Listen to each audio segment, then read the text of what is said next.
EMOS, the European Master in Official Statistics, is a joint project of universities and data producers that provides postgraduate education in official statistics since its launch in 2014. The network now already comprises 23 master programs in 15 countries. My name is Mojca Baudaš. I'm a professor at the University of Ljubljana, where this session is hosted, and I'm responsible for this year's series of webinars, and today I'll also act as a facilitator. For this first webinar, we received nearly 300 registrations from 24 EU member states and a few other countries around Europe and even outside Europe. And I think that you saw many countries listed in the chat box already. So many of you are students, professors from the EMOS universities, but we also have many colleagues from national statistical institutes, central banks, and other governmental entities. Now, let me explain briefly how we run the session today. As a participant, you can watch and listen to the session. If you wish to interact with the presenters, you can use the chat window, as we did for saying hi. And I really encourage you to post questions for presenters here in the chat window throughout the webinar. We will have several question breaks, and at that time they will be able to, the presenters will be able to respond to these questions. Should you have any technical questions, please use the help desk window at the bottom right of the screen and we'll try to help. And now I think we should all be ready. Today I have a great pleasure to first give the word to Mariana Kotzeva, Acting Director General of Eurostat, to kick off EMOS webinars this year.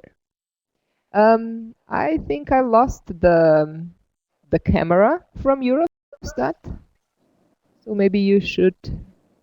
Yes. And you are back. Do you see us now? Yes. Yes. Now the floor is yours. Thank you very much, Mojca. We are back to this nice community. Like statistics is always on time. From Eurostat and from National Statistical Institutes, dear colleagues, ladies and gentlemen, friends across Europe, Happy New Year to all of you who are interested in official statistics. And I am very happy. It's a pleasure for me to open this year program of EMOS webinars. It's amazing how quickly the things are developing, because I still remember a few years ago when I was sitting in the room when we are discussing whether we should start such kind of program, because we are not sure how we will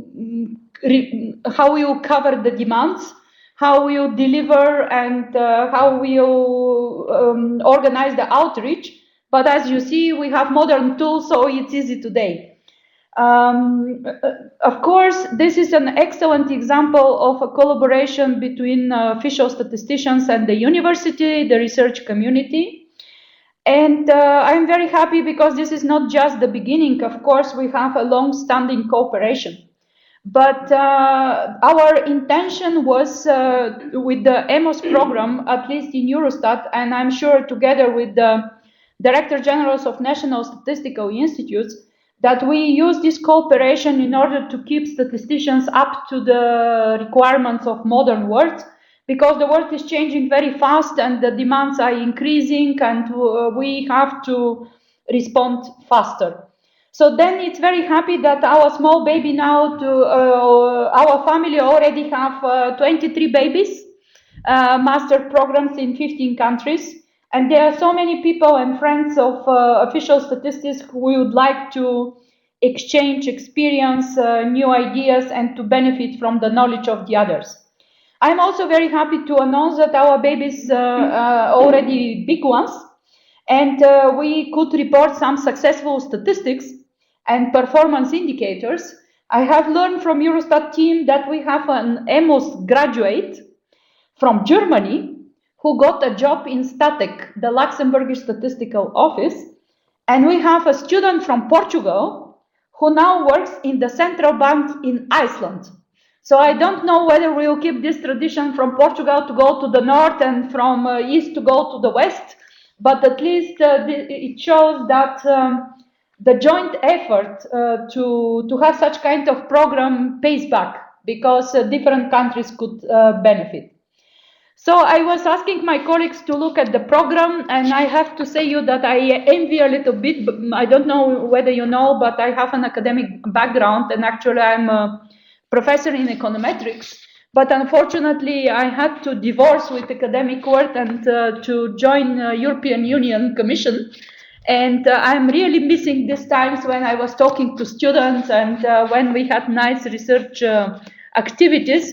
So maybe I could be able to squeeze and even to participate in such of these very interesting topics which I see, like innovative data, data collection, big data methods and techniques, business statistics. So it's really a very nice program.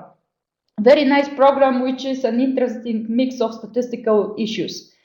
I just wanted to thank you very much to Mojca and her team for organizing and helping us with that.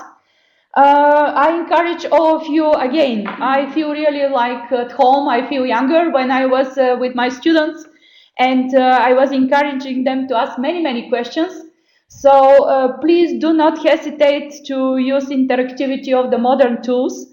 And we are looking forward to see what kind of new challenging questions you put forward, so we could make official statistics really relevant.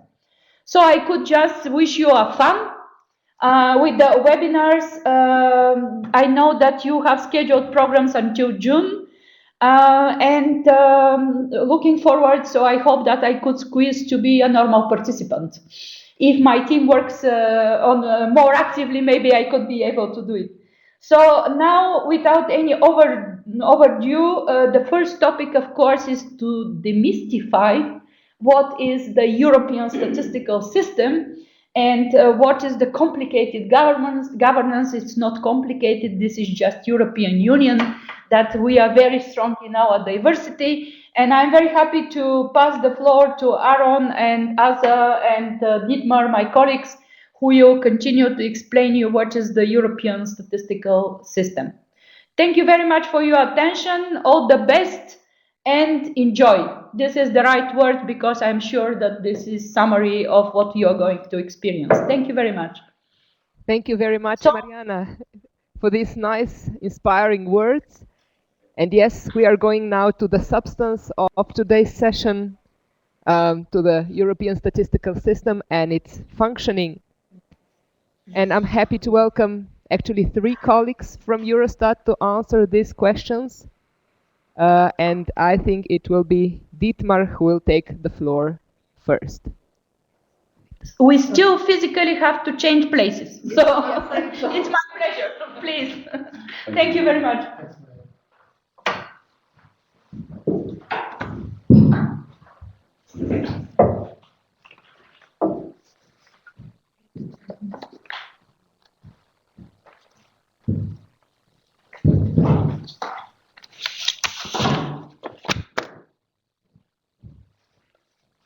So thank you very much. Also welcome from our side, and also Happy New Year to all of you.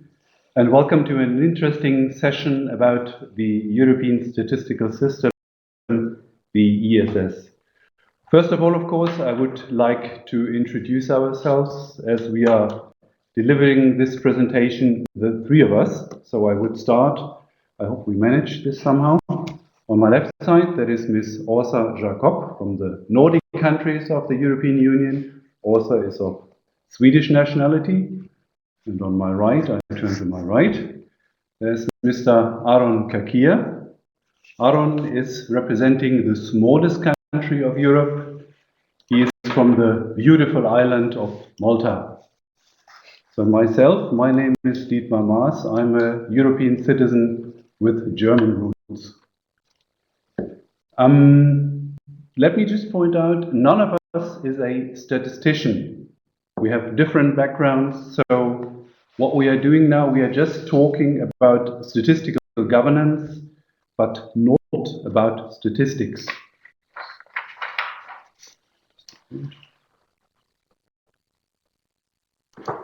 Right. So during this presentation, I will give you, first of all, an introduction to the European Statistical System, the ESS, then about the main governance bodies involved in the ESS, which are the European Statistical System Committee, the ESSC, the Partnership Group, the PG, and the Djinns Conference. The Djinns Conference means Conference of Director Generals of National Statistical Institutes. We use a French acronym in this context. It means Directeurs Généraux des Instituts Nationaux de Statistique. So this is just, and we sometimes have the tradition of using French acronyms. Moreover, Aaron will talk in his presentation about two advisory committees which are not members of the European statistical system, but they are somehow linked to it, which is the European Statistical Advisory Committee, the ESSAC, and the European Statistical Governance Advisory Board, the ESCB. After that, also will give you some very interesting information about the ESS website. Regarding questions, of course, as Moitza already mentioned, you can post questions at any time. If we are not clear enough in our explanations, if we use abbreviations or acronyms you don't understand, or if my English sounds too German, please feel free to post questions. We try to answer as much of them as possible. Right. We all know that political decisions, or let's say the implementation of those decisions, are mainly based on statistics. And in order to achieve that these statistics are reliable, comparable, and at a high level standard, a partnership has been set up. And the European Statistical System, ESS, the abbreviation, is the partnership between the Community Statistical Authority, which is on the one hand the Commission represented by Eurostat, and the National Statistical Institutes, where we use the abbreviation NSIs. So the ESS functions as a kind of network in which Eurostat's role is to lead the way in the harmonization of statistics in close cooperation with the national statistical authorities. The partnership itself is defined in the famous European Statistics Regulation 223 of 2009. We will quite often during our presentation refer to this presentation. Why is this regulation important to this? On the one hand, the European statistical system is legally recognized and defined there for the first time. Moreover, it establishes the European Statistical System Committee in its Article 7. Amongst other, it introduces the concept of collaborative networks, and it introduces the approach, the European approach to statistics. But it also introduces the statistical principles in its Article 2. Let me just quickly quote them for you here. The professional independence, impartiality, objectivity, reliability, statistical confidentiality, and cost effectiveness. But now I would like to give you some detailed information about the European statistical governance bodies involved. And therefore we have prepared a slide for you, which gives you an overview of all the bodies somehow involved. I'm not going to talk about the top level, the political level, meaning the Commission, the Council, and the European Parliament. The Parliament representing the citizen of Europe, the Council representing the Member States, and the Commission as an initiator of law.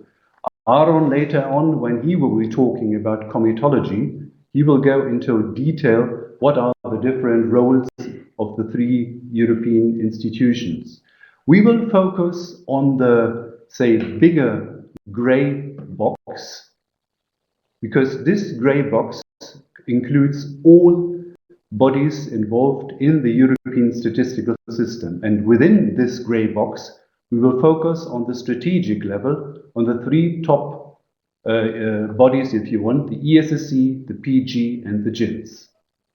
However, I would also like to explain to you a bit some other bodies involved. On the right-hand side, you see a light gray pillar or column, if you want. This is the ESCB. This is the European System of Central Banks Statistics. On top of that, you have the STC, the Statistics Committee of the ESCB. I'm not going into detail into this box, as this will be subject of one of your next webinars. And if I'm not mistaken, this is even the next one. And Mr. Aurel Schubert, Director General of ESCB, he will give you detailed information of that, so I'm not going to talk about that. Let me just mention in this context, the top body of that is the STC, which is the Statistics Committee of the ESCB, which is, let's say, the corresponding body to the ESSC. You see in the some kind of binding body, which is the ESF with the two arrows there. The ESF is the European Statistical Forum. This body has been created in 2013, and its job is to promote the ESS and the ESCB relations. The ESF Bureau is just the executive body being responsible for the execution of tasks. But I assume that Mr. Schubert will go into more detail during his presentation next time.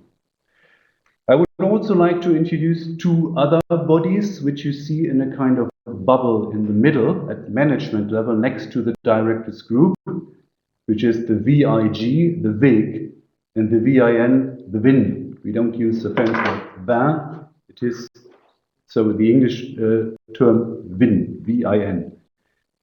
VIG stands for Vision Implementation Group, and the Vision Implementation Group was set up in January 2015 to oversee the successful implementation of the vision. So now what is the vision? The vision is a kind of, well, let's call it framework or common strategy of the European Statistical System countries, and it was adopted in 2014 by the ESS in order to make sure to be fit for the future and face the challenges of future official statistics until 2020. It has 5 key areas, but I'm not going too much into detail of the vision. If you're really interested in the vision itself, I can refer to my colleague Åsa Jacob, who will, in the end of our presentation, go to the ESS website and show you the exact point or the exact link where you find all detailed information about the vision. The VIN, the other bubble next to the VIG, VIN, is the Vision Implementation Network. It is also a kind of executive body which is ensuring that all member states are well informed about the work of the VIG, the Vision Implementation Group. So once again, we will focus on the 3 bodies which are at the strategic level, which is the European Statistical System Committee, the ESSC, the PG, the Partnership Group, and the Djinns, which is the Conference of Director Generals of National Institutes. Let's go to the next slide. So, the European Statistical System Committee replaces the Statistical Program Committee, which was the predecessor of ESSC. It has to assist the Commission in general coordination of the multi-annual programs. As it is written here, it is at the heart of the ESS, and as I mentioned before, it was established by Regulation 223 of 2009. In its Article 7, it lays down its task, but it shall provide professional guidance to the ESS for developing, producing, and disseminating European statistics. The ESSC is, it has 2 main tasks. On the one hand, it is an advisory committee providing advice, but on the other hand, it is also a comitology committee. What comitology means in detail will be explained later on by Aaron. You see a little umbrella at the bottom of this slide. This does not mean that it always rains in Luxembourg, which is currently the case. It's very gray outside. But no, this umbrella committee just means that it is on top. This umbrella means that this committee is an umbrella committee, which is on top of all other committees, and the other committees have to report to the ESSC. Therefore, this little kind of symbol there. Right. It has the members of the ESSC is on the one hand Eurostat on top of the ESSC and the representatives of the member states, which are usually the Director General or the President plus one assistant or director for international coordinations.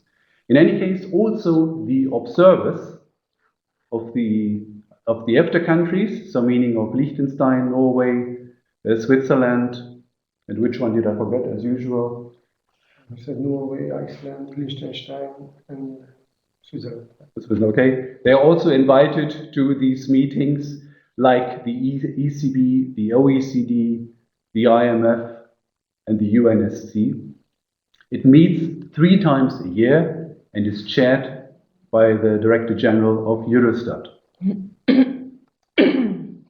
Okay, Dietmar, we have one question from the audience. Maybe you somehow already addressed this, but to be completely clear, what is the difference between the ESSC committee and the Djinns? We will later on talk in detail about the Djinns. What is the task of the Djinns? It is just a conference, but we will explain in detail what the task of the Djinns are. We will now at the moment just focus on the ESSC, okay. And therefore I would like to start with an agenda of the ESSC to understand a bit the task, what the ESSC is doing. We come in detail about the task, to the task of the Djinns conference and also of the PG. And let me now pass on to my colleague Aaron, who will explain a bit about the ESSC agenda, and he will also explain what comitology means. So I pass on to Aaron. Hello. Hello. I was introduced already, so my name is Aaron, and I will take on from Dietmar with a little bit more detail about the meetings of the ESSC, specifically on the ESSC agenda. As it happens, the people you are seeing here, so myself, Dietmar, and Nosa, are the people in charge, the officials, the European Commission officials in charge of organizing the logistics of ESSC meetings. And one of our jobs is to liaise and to come up with an agenda for an ESSC meeting. And a typical agenda for an ESSC meeting has the 5 points that you can see now on the slide. So there's comitology items, which I will explain later on, opinions, reports to the committee, discussions, as well as any other business. And now let me start with the comitology part. So I know that this is a term which you won't find, as far as I know, in a lot of dictionaries. It is EU jargon. It's been invented for a process through which EU acts pass in collaboration between European Commission as initiator, European Parliament and the Council. Basically, you have in the every regulation that passes, in fact, has this little paragraph that shows that any regulation that passes within the EU, basically, its implementation has to be decided via a comitology. And this is reflected as well in the Implementation Act. Now, basically, I would like to go slightly back to explain what this is all about. So you might be aware that the way that institutionally legal acts are passed in the EU is this way. So you've got the Commission, which is the initiator. It is the executive. You've got the officials which come up with a text. This covers many different policy areas of the EU. Of course, we are Eurostat is in charge of statistical acts. Now, these acts then necessarily are not decided by the Commission itself, but they are decided then by the 2 distinct pillars of the European Union, the European Parliament on one side, which represents the national populations of the EU, and the Council of the EU, which represents the member states. So basically, you've got an act which goes to these 2 hands. These 2 hands read it. Depending on the topic, there are they give it different readings, and they also suggest changes, and then when they agree on a final version, then of course the council votes by qualified majority voting in the council representing the member states, and the parliament also votes in plenary, in committee and in plenary. Now, that is in a nutshell how it works. However, there's a further step, and this further step means that whenever a regulation is passed, so basically Parliament and Council have voted on something and have given their assent, there is also an implementing act which specifies how this particular act, say a regulation, will be implemented specifically in each member state. Now, from the 50s, when the EU was established, the prerogative for implementation was always the Council. However, in time, the Council delegated this power to the Commission. Now, it didn't pass this power to the Commission just like that. It didn't just tell the Commission, now you can decide. It put in a caveat saying, yes, you decide, however, you decide together with the member states of the European Union. Exactly, in the case of statistics, the Directors General of the National Statistical Institute. So basically, the comitology is the convening of the meeting where the Commission presents the Implementation Act, which is drafted, which it itself drafts. It presents it to the member states, and the member states vote on it in the same way that acts are voted in the council, which is by qualified majority voting. What does this mean? This means that if there is an implementing act in a comitology meeting, at least 55% of the member states, as you can see in this slide, or at least 16 delegations, must vote in favor. These 55% of member states must at least represent 65% of the population of the European Union. There's also a third lock, as we can say. The third lock is that there can be a blocking minority, which represents 35% of the population of the European Union, plus one member state, which is a minimum of 4 member states, which can stop the implementing act from going through. Now, you know that the European Union works a lot by talking and by discussing. So although there are formal votes, in my experience, and me and my colleagues here attend all these meetings, there has never been once in the 5 years that I've been working here where a comitology act was voted down. So basically, although there are these rules, the environment is a very friendly one, and it is also an environment which is very open for discussion and to find solutions, basically, between all the member states involved. I hope this gives you a good idea of comitology. And now we move on to the other part of the ESSC agenda, which are the items for opinion. These items for opinion, as you can see from the slide, there is no voting. However, the ESSC agrees on a common statement at the end of the meeting. So basically, after comitology, the opinions are the second most important items on an ESSC agenda. For example, in the last ESSC meeting, which was held in November 2017, a text was proposed by Eurostat in order to make some changes to the way the ESSC meetings are held. For example, there was a suggestion from Eurostat that says we go from 4 meetings a year to 3 meetings a year. Since the ESSC comprises all the member states, necessarily it needed an agreement by all the member states. However, since this text was not law, we could not vote on it through comitology. So basically what is done is that the text is presented, it is discussed by the member states in the committee, and then a text is written that represents the agreement between the member states. And the one that you see there, is one which shows that the member states have agreed on a certain thing. It is not a legally binding tool. However, it is a tool that is seen to be quite stable, and it is generally seen as a gentleman's agreement, and opinions are respected by all member states. So those are the opinions.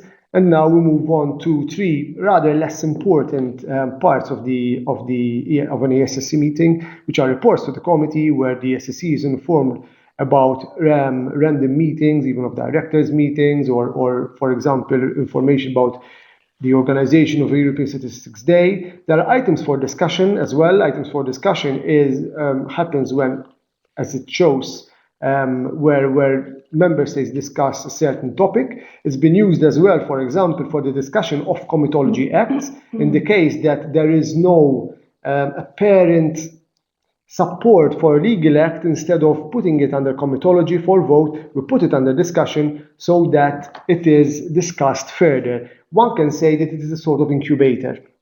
And then there are also any other business where anything can be discussed. And now I will pass on the floor to my colleague Esse, who will give you a bit more information about the partnership group. Okay. No more questions from participants. Participants are welcome all the time. I will monitor the chat box to see if there are more questions. No questions? Maybe just wait a minute. Are these reports public? Maybe this is the question for Arun still.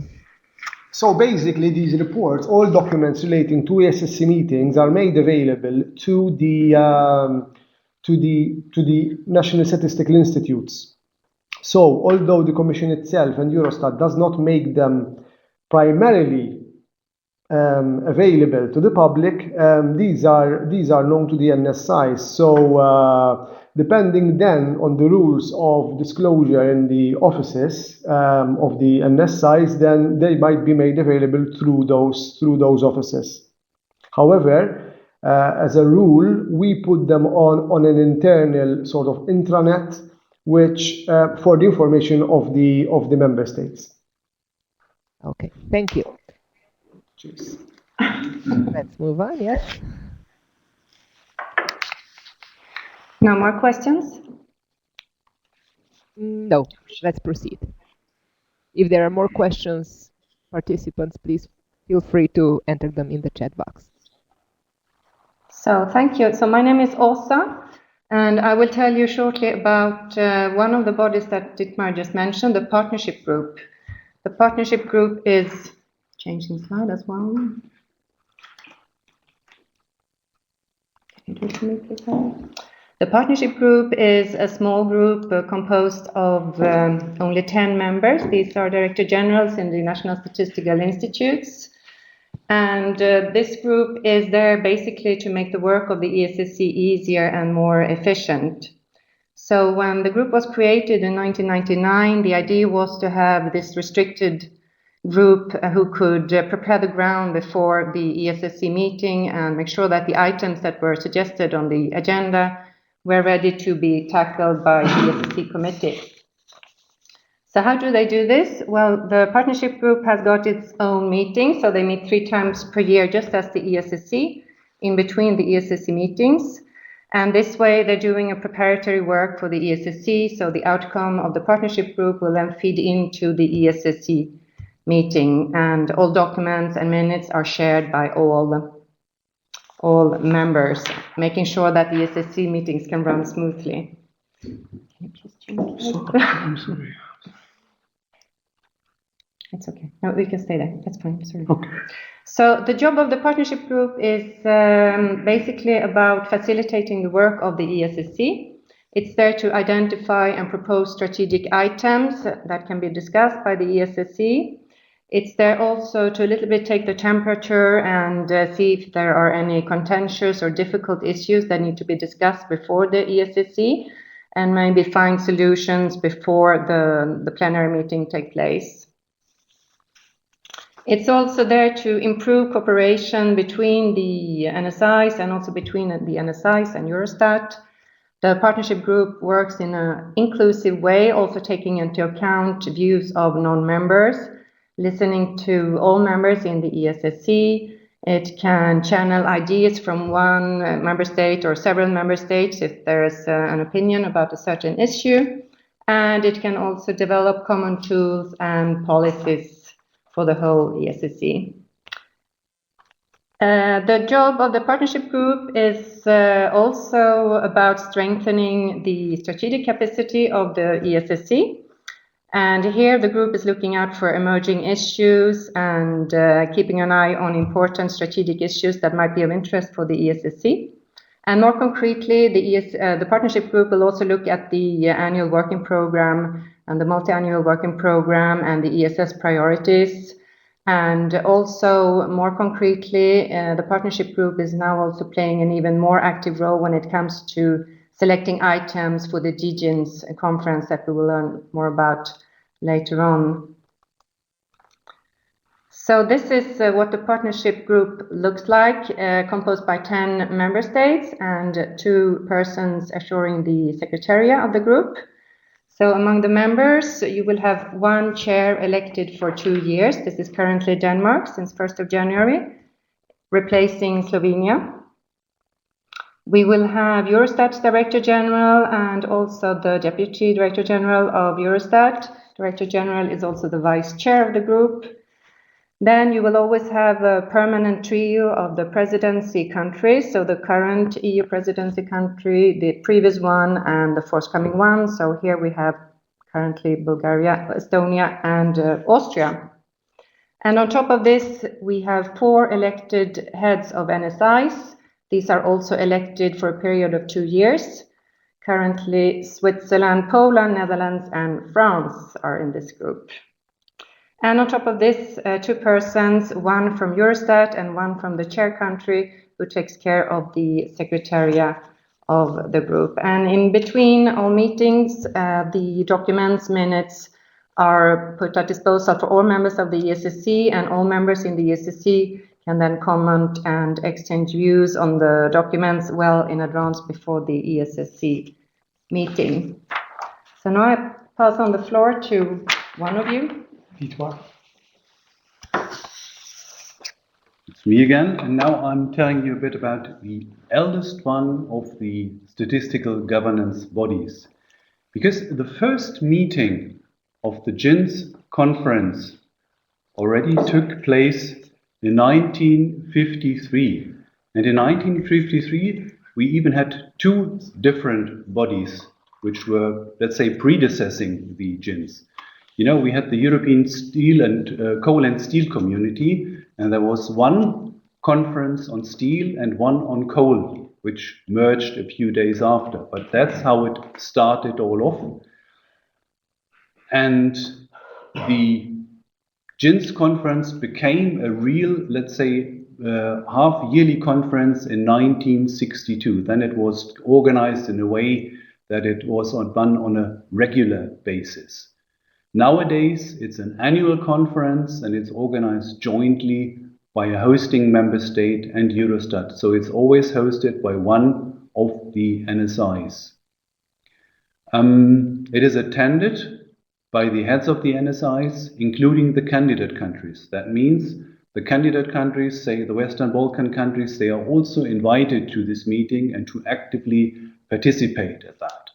And coming back to one of the questions one of your colleagues posed before, what is the difference between the Djinns conference and the ESSC?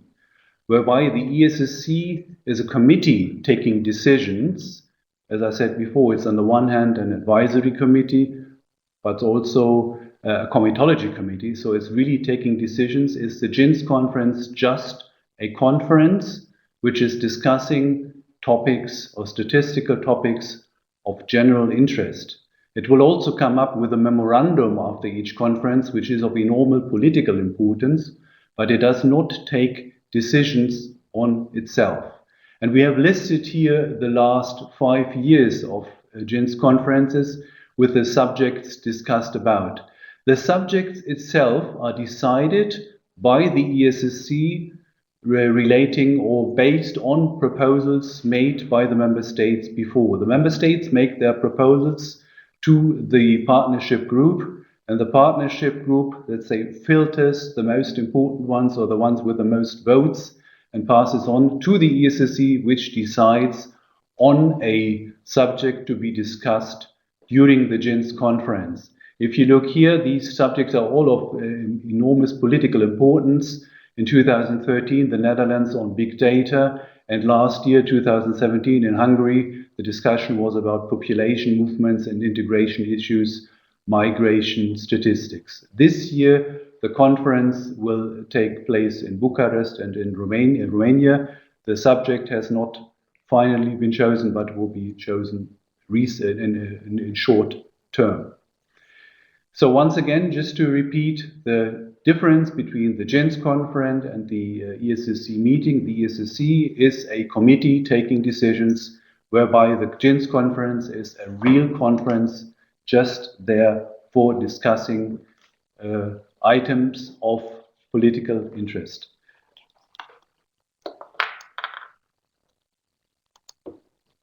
So, and I would like to pass on to Aaron once again, and Aaron will give you some basic information about the two advisory bodies which I mentioned at the very beginning of our presentation, the ESSAC and the ESCB. Aaron, it's your turn again. Here I am. So now we pass on after this sort of foray in how the institutions or the bodies that are in the big yellow box, how they work and how they do their governancing of the ESSC. Now we'll move to the part which is called strategic advice. In this chart you see there, and there you see there are two, one ESSAC and one ESCB, that are very important for the governance of what the ESS does, basically. What is ESCB? ESCB is the European Statistical Governance Advisory Board. It is a board which is made up of 7 members that are given a 3-year term, which is renewable once. As you can see from this slide, these 7 members are nominated by Parliament and Council, and Eurostat there has no direct say. It is there just as an observer. ESCB was created back in 2008. Now, what does it do? Well, first of all, it's important to mention that ESCB is an independent body, so these people come from different and diverse areas linked to economics and statistics, in order for them to have a foreign, say, look, an outward look on what the ESS does, which is seen as very important. And one thing that they are in charge of checking out is the code of practice. Now, as you can see from the basically, sorry, I moved too fast. So basically, the code of practice is a code, it is not a regulation. However, it is a very important document which specifies basic tenets that the ESS have sort of promised or committed to respecting. Some of them are what Dietmar has mentioned before. There is the impartiality of the NSIs, there is professional independence, and there are other very important tenets which go hand in hand with the fact that the NSIs must produce objective data. That although the NSIs are civil service, they fall under certain sometimes ministries of a member state. They should be guaranteed independence, they should be guaranteed resources in order to give the best statistics that they can. And as regards this, ESCB drafts a yearly report on how the member states of the ESS have gone about in the previous year in respecting their compliance with the code of practice. It is a non-binding publication. However, it is very important, and it is something that the member states give a lot of value to. And then we move on to the ESSAC. ESSAC is another body that was created in 2008. This one is a bit different than ESCB. It is an advisory committee. Its members are 24 and they are given a 5-year term, which is renewable once. In this case, 11 members are appointed by the Commission. Eurostat again is an ex officio, so it has no direct say. Another 12 are appointed by other institutions and bodies representing the statistical and the economics world. Basically, ESSC gives a lot of prominence to the users of the statistics that are being created by the NSIs and compiled by Eurostat. So their mandate is, one can say, mostly focused on the user needs. It gives also opinions and advice, for example, on the work program on the ESS. So the ESS decides on an annual program which prioritizes on what subjects it's going to focus in the year to come, and ESSC, as one can say, a representative say of users, gives a formal opinion on that. It also gives opinions on the relevance of European statistics, for example. It organizes seminars sometimes for the member states. For example, on selected topics, like you can see in this slide, on quality of life, conference on European statistics stakeholders, which was held not so long ago.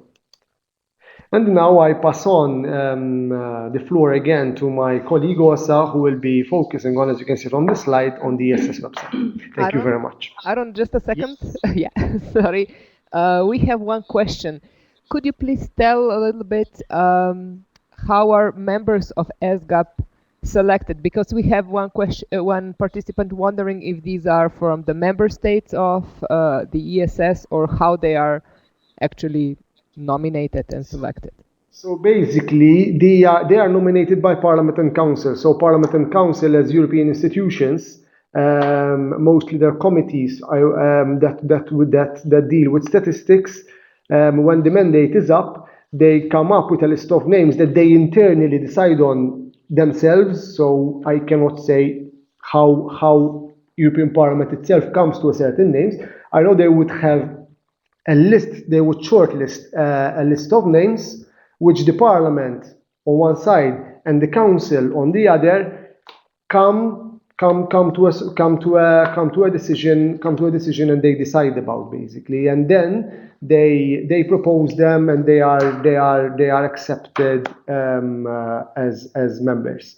So the Commission in this case has no say, Eurostat would have no say, but these are nominated by Parliament and Council with in their own way, basically. But in such a say makeup, Parliament would have members that at the end of the day represent they choose prominent individuals that at the end of the day would be representing the populations of the European Union from the side of Parliament, and the Council as regards the member states.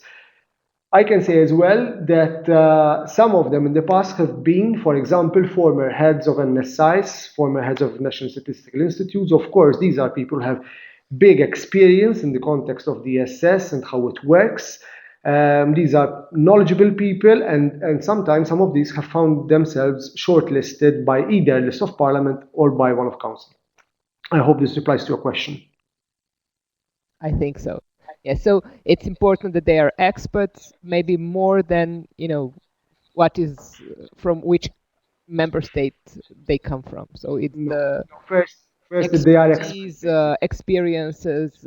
These are two qualifications, let's say. Yes. Nowhere written, but in practice probably used.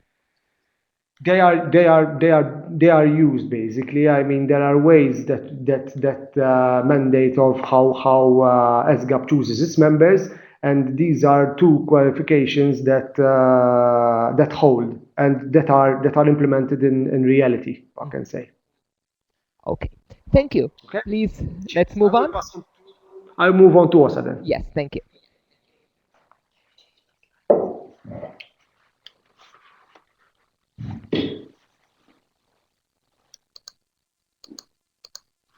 There we are. So hello again. I will tell you shortly about the ESS website. Unfortunately, we cannot show it to you live. We cannot click into the website, but I really invite you to go and have a look after the session, to look at the website and maybe also sign up at the newsletters that we propose there. So the idea with the ESS website is to have a single entry with the general information about the statistical institutes, their organization, and the activities going on in their countries. It is a portal presenting general information, but most of all, it's a news site with, there we go, with news provided by the members in the ESS sent to us. So it can be news about important events going on in the National Statistical Institutes, conferences, events, important statistical publications, organizational changes, and such events. So on this website, you find news from the members. It's different from the Eurostat website, where we only have Eurostat produced news, of course. So on top of the news, you also find a lot of general information on this website, where you can go back to later and see what there is for you. You find information about the partners in the ESS. The partners are the member states, candidate countries, EFTA countries, and the UNEC. So all of them on the ESS website, they will have a general description of their statistical office with interesting links, the organization chart, statistical projects that they want to share, and other things, interesting links as well. There is one dedicated section called About the ESS, and here you will find basically the same information that we have given you today here in the EMOS webinar. It's general information about the functioning of the ESS, description of the ESS governance bodies, everything you have heard today, and also quite a lot of information about legislation, the statistical programs, and all other things. So this is probably where you would like to go back after the webinar to refresh your memory if you want to know more about it. You can also find here under About ESS a page about the ESCP, the European Statistical Program, providing training courses and workshops to European statisticians. And of course, there's the page for the EMOS, so the European Master in Official Statistics, the network of universities that you know about, also offering webinars like this one. So a lot of information here for you to go back to. You also find a section here about the Vision 2020 that Dietmar mentioned. I'm not going to go into detail here about the vision. It's a strategic program agreed on in 2014. But in this section, you can find general information about the 5 key areas and also detailed information about the many projects going on here. And there are also newsletters that you can sign up to if you're interested in a particular project. You have also a dedicated section for the European Statistical Day, which is a promotional event taking place yearly. Last time was on the 20th of October last year, and this was the second time that this event was organized all across the ESS. And the event aims to stress the importance of official statistics in our society. And here the members in the ESS, they have free hands to organize their events. This will be typically conferences and open door events, publications, and video clips, and a lot of activities going on in social media there. Eurostat also takes part, publishing a flagship publication, organizing a high-level conference, lots of releases as well of publications demonstrating the importance of official statistics. So this is more or less what you will find on this website. And maybe you also spotted on the lower part of the website, there is a Facebook button. And if you click yourself into the new European Statistics Facebook page, this is more or less what it will look like. It's a new page, one year and a half. Also an initiative of the ESS. It's part of the Digicom project, also part of the vision. Digicom is basically about improving dissemination and communication about European statistics and also promote European statistics as a brand. So on this page, European Statistics on Facebook, you will find basically one post per day. And these posts will target the large public, anyone interested in European statistics. Currently, 20 national statistical institutes are participating, and currently there are more than 6,000 followers, so it's quite dynamic. The aim is also to connect, of course, with these users and to get to know their needs and what they're interested in and to hear from them. So if you have a look at the news here, the posts on this Facebook page, you will see that the contents are rather light, easy to understand, catchy, sometimes entertaining, and it's basically visual material, so infographics, video clips, and interactive tools of all kinds. So again, I invite you to go and have a look on the Facebook page. Before we finish, just 2 words about the very new baby in this family of communication about the ESS. It's the new European Statistics Users Forum. It's so new, actually, so that it's even not live yet. It's we're still waiting for it, but this will happen within the coming days. This Statistics User Forum is, in contrast to the Facebook page, targeting advanced statistics users. So the idea here is to create a space for these advanced users where they can discuss among themselves different statistical issues at a quite high level, and also direct their questions directly to statistics producers in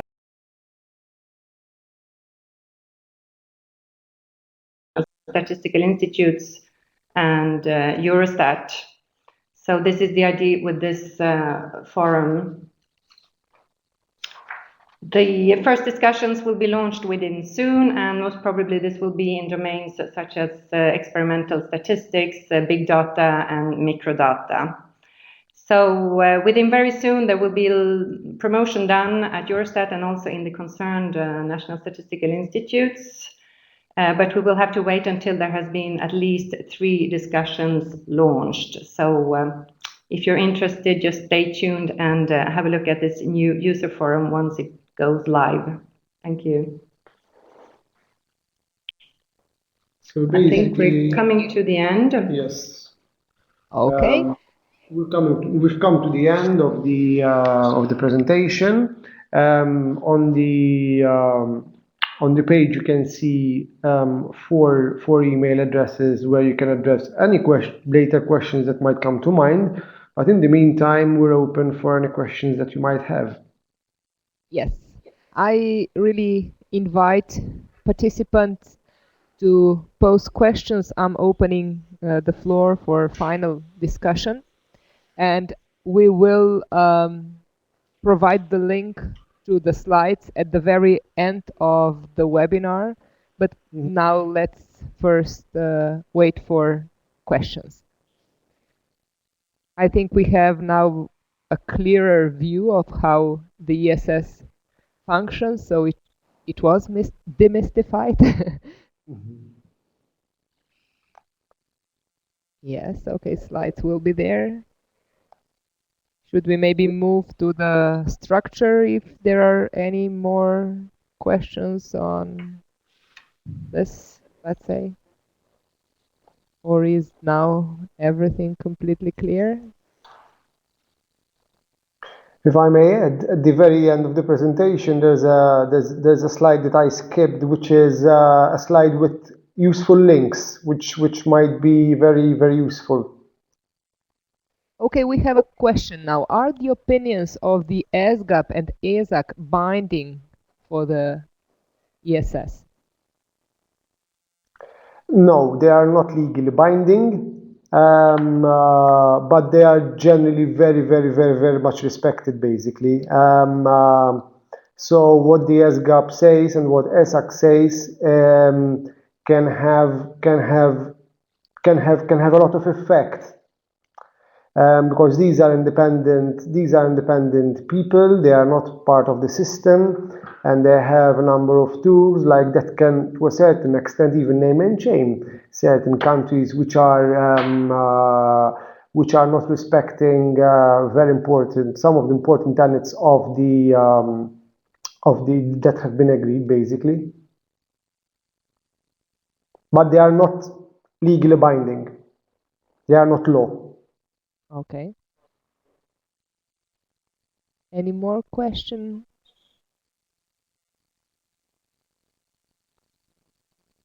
Yes.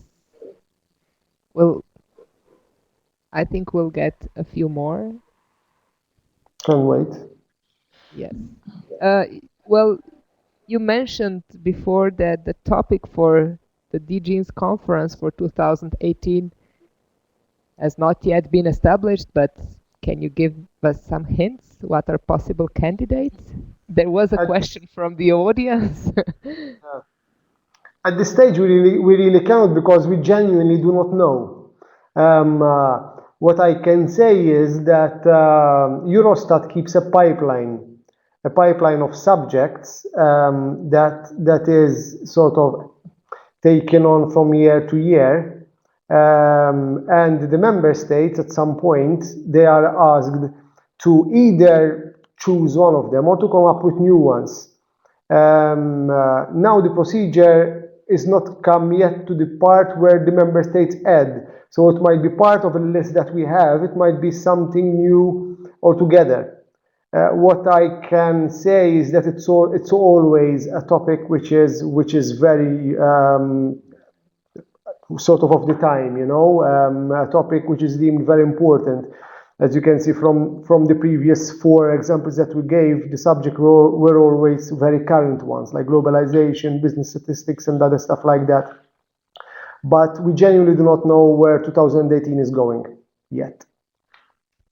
Okay, and we are coming back to the question of experts that are nominated into ESGAB and ESSC. The question is, what is exactly the type of expertise that is required for these experts, not only economics?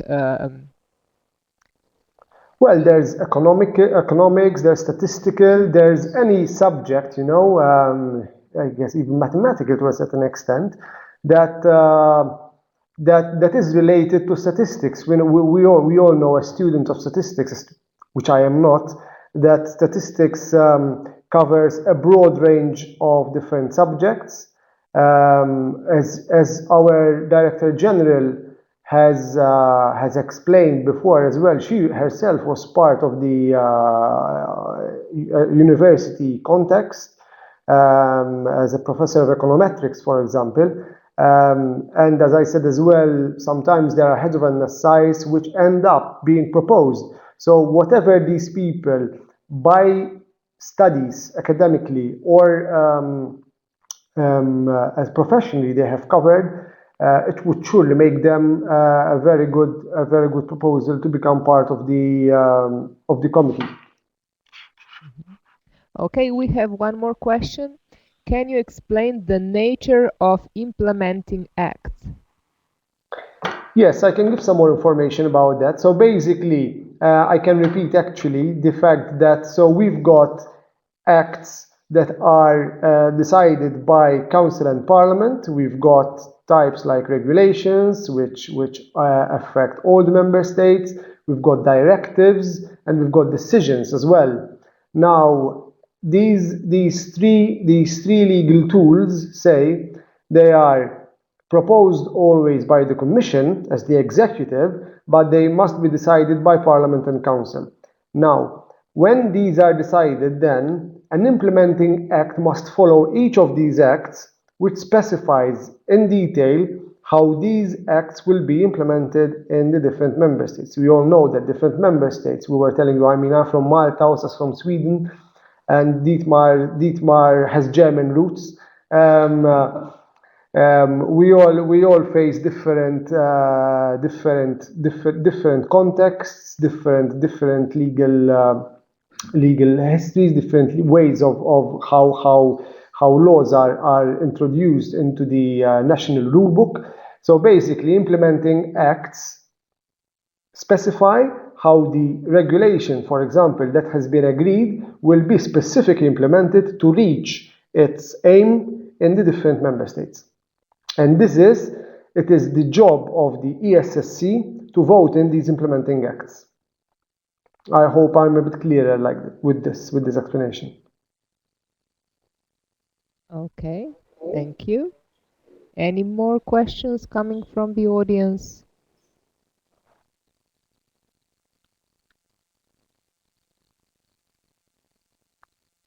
I think we have taken all questions now. Maybe we can show the last slide that you mentioned before. Exactly. There's the ESS link, the Eurostat page, and also SGAP and ESSAC. Of course, there will be much more information about all the topics that we have been discussing today. Okay. Yeah, any more questions? Yeah. Okay, I think we might be getting one more question. No, okay. I think we are now already receiving thanks for the presentation. So I would like to thank all three presenters for a very nice, interesting lecture, for giving us new insights into the functioning of the European statistical system, and most of all, thank you to all participants who joined us today from so many places. I apologize that I couldn't really greet all countries that were present, but the greetings go to all countries now. Now, if you wish to download the presentation, please stay with us for another minute or so. We will prepare the file for download. In the meantime, I'd kindly ask you to check your inbox. During the webinar, we sent you a very short survey about today's webinar, and we'd really appreciate your feedback because we want to make the webinars even better the next time. Now, the next webinar is scheduled for the 31st of January, when Aurel Schubert from the European Central Bank will be presenting the European System of Central Banks Statistics. And just to tell you that we'll leave this room open for another 10-15 minutes, so you will have plenty of time to download the presentation. And by the end of the week, we'll also publish the link to the recording of this session on the webinar website. So just a second so that we put the file on. Yes, so I think you should all now see the file. Just click on it and then you can download it. Well, thank you all for now and have a nice evening. Bye-bye Eurostat and bye-bye the rest of the world.